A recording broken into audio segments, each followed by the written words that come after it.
Everyone's jumping on the retro wagon.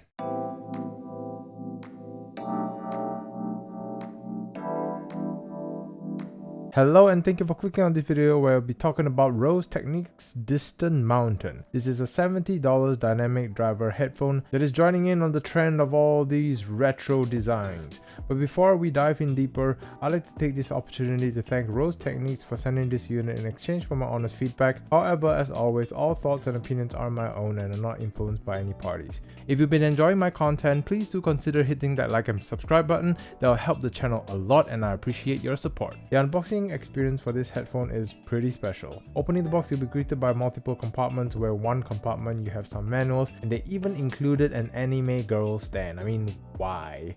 Rose Technics taking some notes from Moondrop. Anyway, it also comes with the headphone cable where it has MMCX connection, and it's a braided cable which for stock feels nice and is a lot better than a lot of stock cable that comes with headphones like these. There's also another compartment where it has an additional interchangeable earpads with holes in it, which is different from the stock earpads that it comes with. And then behind the curtain you have the headphone itself, and when it comes to design, Rose Technics is always a step ahead. I mean, this headphone has that retro feel to it but with premium finishes and materials. There's a faux leather wrap to the metal band followed by metal pieces along the ear cups. The design of the faceplate is simple and minimal, yet this is where it has its own design identity.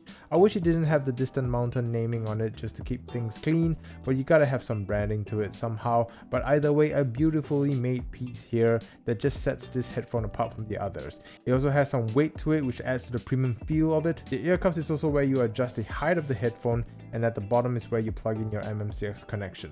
There's really not much needed to be said about the design of this headphone. Another stunner from Rose Techniques. Starting from here, this is where the praises end. For fit and comfort, because the ear cups don't swivel and the metal band bends inwards a little bit from the ear cups onwards, is relying a lot on the clamp force to keep this headphone secure on your head, and this headphone makes the infamous Sennheiser clamp force feel lightweight. It's sort of pinching you on the sides rather than it's sitting on your head and resting on your ears. It's just really uncomfortable to wear over long periods of time, and you'd almost have to bend the metal band outwards on both sides just to ease some of that pressure, but straight out the box, it pretty much ruined the headphone wearing experience, at least for me personally. For the sound of the Distant Mountain, I'm not sure what the name is meant to represent. Does it mean you have a vast sound stage? Not really. It's a little bit on the intimate side rather than this huge expansive landscape, but it's not too shouty, so it maintains a nice balance. The best aspect about this headphone is in its bass presentation.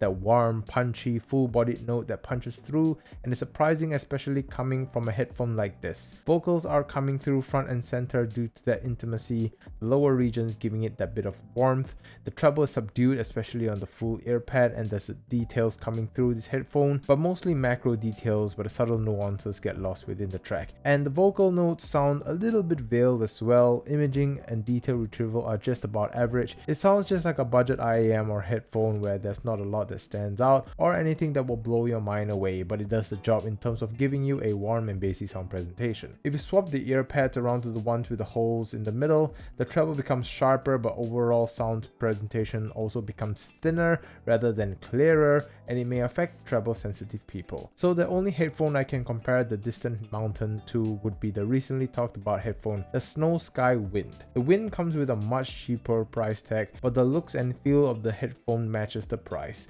with the Distant Mountain feeling much more premium with its design and materials, but the Snow Sky Wind is very lightweight and it's super comfortable to wear, which is something I cannot say about the Rose Technics Distant Mountain. And I rarely ever talk about headphone comfort, but this is a first for me where it was just really difficult to wear over long periods of time, and this may be the biggest deciding factor for you when choosing between the two. Even if the Distant Mountain sounds a touch better than the Wind in terms of overall sound presentation, but it really doesn't matter when you can't wear the headphone long enough to enjoy the sound. So in summary, you know that feeling when you watch a movie you're really hyped to see, and then you realize towards the end it wasn't as good as you hyped it up to be? That pretty much sums up my experience with the Rose Technics Distant Mountain. It had all the makings to be a great headphone at this price point, but the two most important aspects of it just brought the whole experience down. It's a gorgeous piece of equipment, absolutely breathtaking, and there is is no competition in that department. But that clamp force is just so uncomfortable, and Rose Technics needs to start thinking about spending more in the R&D for the sound development rather than looks, because in the world of audio, that's the most important piece of the puzzle. However, that's my thoughts on the Rose Technics Distant Mountain, and I'm curious to know your thoughts. Have you tried it, and what are your experiences like? Comment below and let me know. And with that all said, thank you again to Rose Technics for this opportunity, and to all of you for watching. Until the next video, take care and happy listening.